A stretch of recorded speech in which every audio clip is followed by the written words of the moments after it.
Nem toda superstição tem uma explicação sensata. Porém, todas podem ter mais do que uma explicação.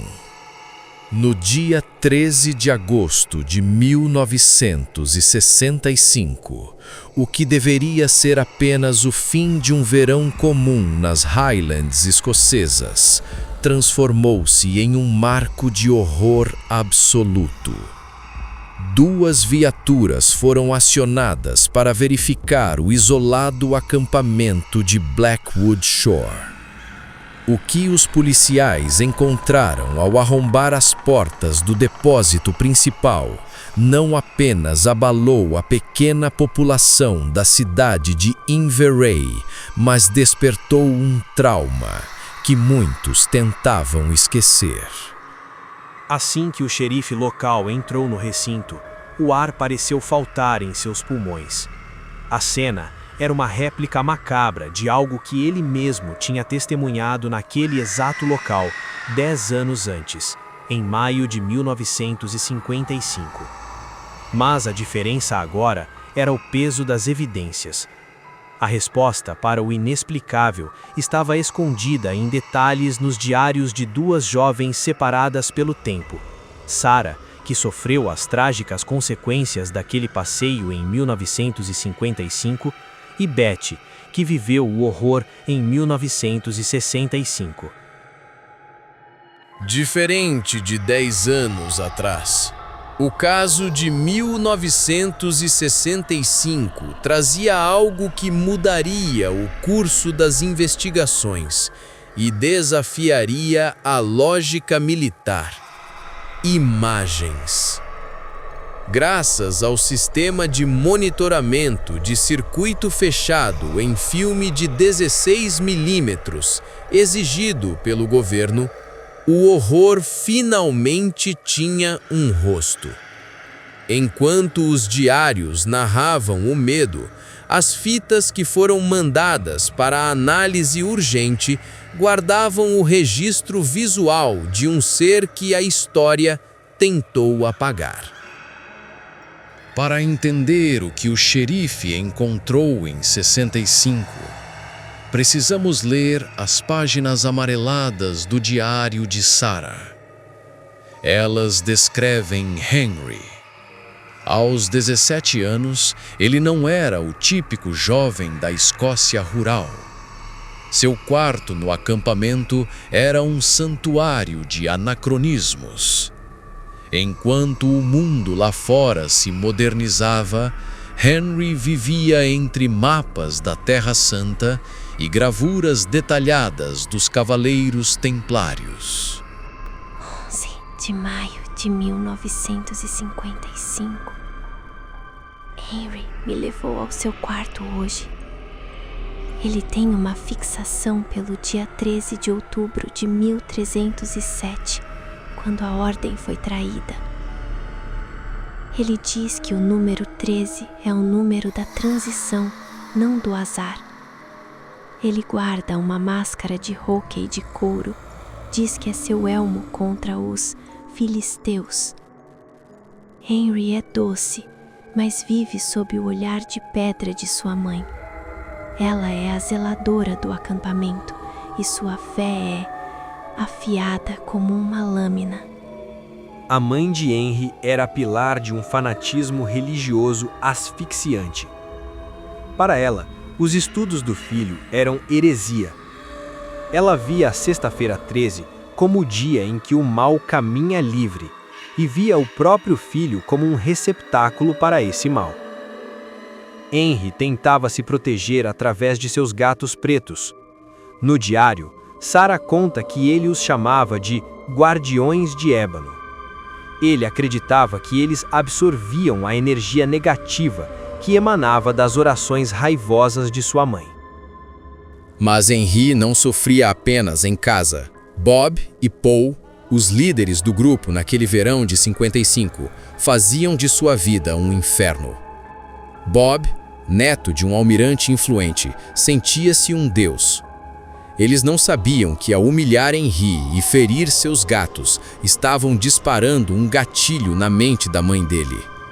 Uma mente que já não distinguia mais entre o amor materno e o sacrifício bíblico. O verão de 1955 morreu em uma sexta-feira, 13 de maio. O diário de Sarah descreve como o silêncio da noite foi cortado por um som que ela nunca esqueceria: o estalar metálico de tesouras. A mãe de Henry, convencida de que o acampamento era um ninho de pecado, decidiu que o expurgo deveria começar. 13 de maio de 1955, tarde da noite. Eu vi o que ela fez com o Bob e o Bo. Ela não parecia uma mulher, parecia um verdugo. Ela dizia que estava limpando o caminho para o Henry. Eu corri para o lago tentando achar o Henry, mas ele já estava nas mãos dela. Ela arrastava ele pela gola da camisa em direção à água negra. O que Sarah testemunhou não foi um assassinato comum. Foi um ritual. A mãe segurou Henry sob a água, gritando que ele precisava de um segundo batismo para lavar a heresia. Após o corpo do filho parar de se debater, a fúria dela não cessou. Movida pelo fanatismo, ela feriu de morte Bob, Paul e os outros 4 jovens que restavam no acampamento, totalizando 6 vítimas antes de focar em seu alvo final. O horror atingiu o ápice do macabro quando ela carregou o corpo sem vida de Henry até o depósito e o guardou dentro do freezer, como se preservasse uma relíquia profana. Sarah foi a única sobrevivente daquele momento inicial, assistindo à distância. O relato final em seu diário é um borrão de pânico que ecoa através das décadas. Ela guardou o Henry. Agora ela tá vindo em minha direção.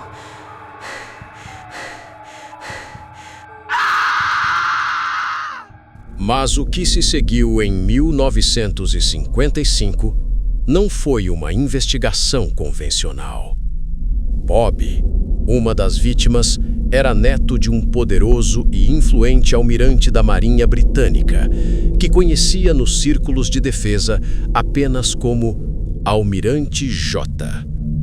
Para ele, admitir que o herdeiro de sua linhagem fora abatido por uma zeladora lunática em um acampamento isolado era uma humilhação insuportável para a coroa e para sua própria honra.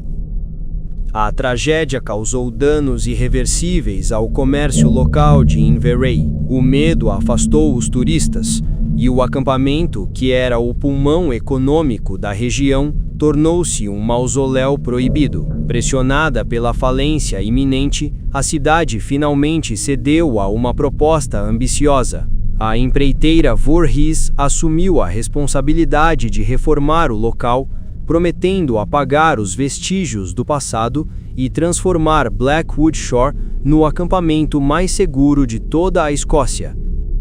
O governo só autorizou a reabertura em 1965, sob a condição de que a Voorhees instalasse o que havia de mais moderno na época, um sistema experimental de vigilância por circuito fechado em filme de 16 milímetros. O almirante J, ainda movido pela paranoia da Guerra Fria, convenceu a todos que o massacre de 55 fora um atentado comunista e que os espiões poderiam voltar.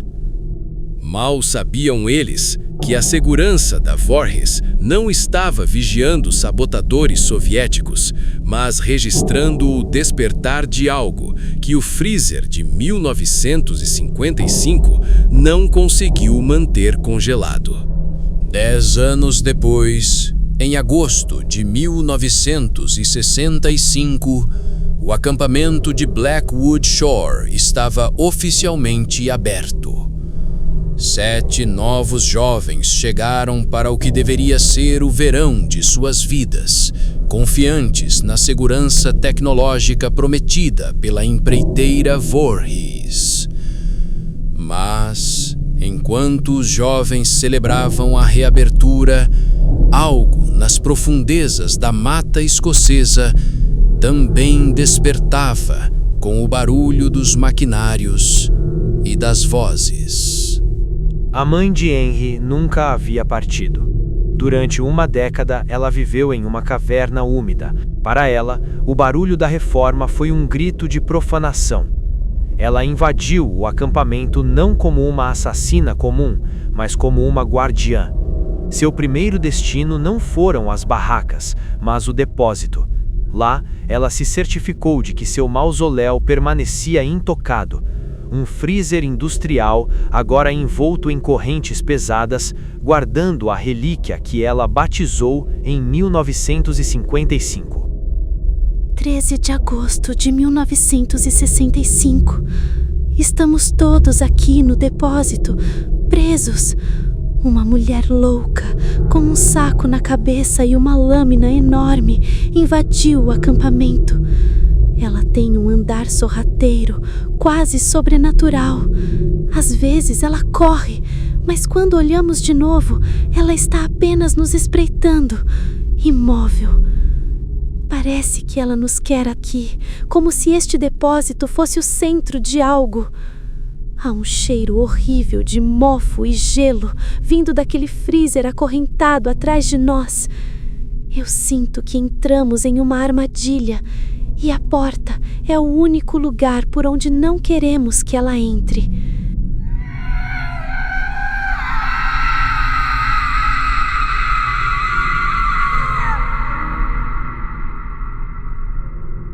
A investigação de 1965 nunca chegou a um tribunal. Naquela mesma madrugada, um incêndio de proporções catastróficas varreu o acampamento de Blackwood Shore.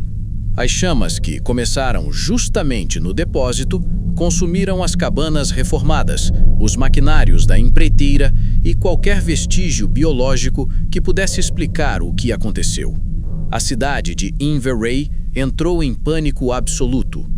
O comércio que tentava se reerguer morreu definitivamente sob as cinzas do que muitos chamaram de a maldição de maio.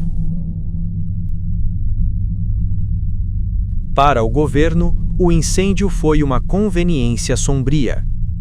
Sem corpos preservados e com o local reduzido a carvão, a versão oficial do Almirante J pôde ser mantida: um acidente causado por sabotagem. O depósito, o freezer acorrentado e os diários originais foram dados como perdidos. Blackwood Shore foi riscado dos mapas turísticos e a floresta rapidamente retomou seu território, cobrindo as cicatrizes de concreto com musgo e silêncio. Mas o inexplicável não pode ser queimado. Hoje, quem se atreve a caminhar pelo que sobrou daquela região relata um fenômeno sem explicação biológica. Um número anormal de gatos pretos habita as ruínas. Eles não fogem dos humanos, eles apenas observam, sentados em círculos ao redor de onde um dia foi o depósito.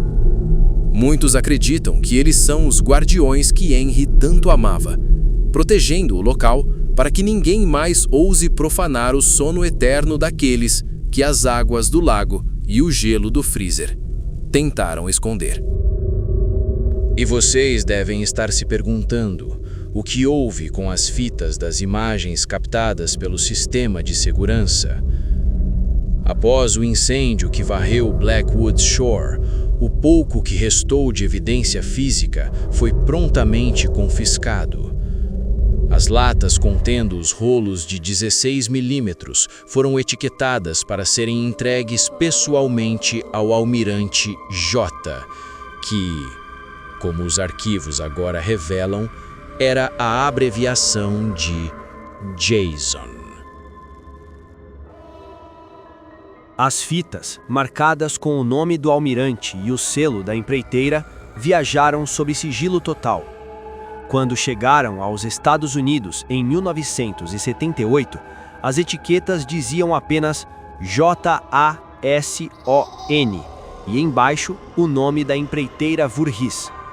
Analistas da CIA e do FBI estudaram cada frame daquelas imagens granuladas. Mas o governo não contava com o mercado cinza de informações em Langley. Em 1979, em New Jersey, um roteirista com conexões militares colocou as mãos em uma cópia clandestina dessa análise. Ele não viu apenas um relatório de atentado comunista. Ele viu imagens que mudariam sua vida para sempre.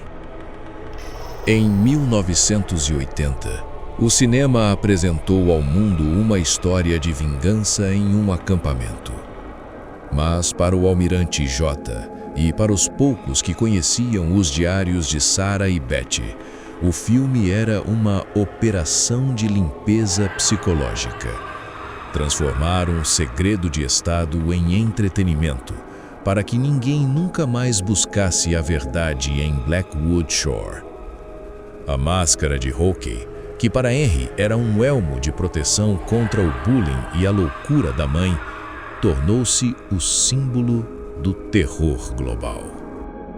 A história de Henry não foi escrita por roteiristas de Hollywood, mas pelo sangue de 1955 e 1965.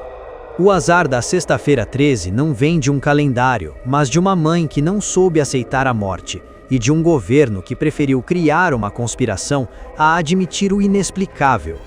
Até hoje, quem visita as ruínas de Inverary diz que o freezer ainda está lá, sob as cinzas, e que os gatos pretos continuam guardando o que o fogo não pôde apagar. E você, quando vir um gato preto nesta Sexta-feira 13, vai desviar o caminho por medo do azar ou vai agradecer por ele estar guardando a porta do seu passado? Comente aqui, #JVoorhees ou #FitaOriginal. Deixe seu like se você também acha que a realidade é muito mais sombria do que o cinema ousa mostrar. Inscreva-se para continuar trilhando os caminhos do inexplicável.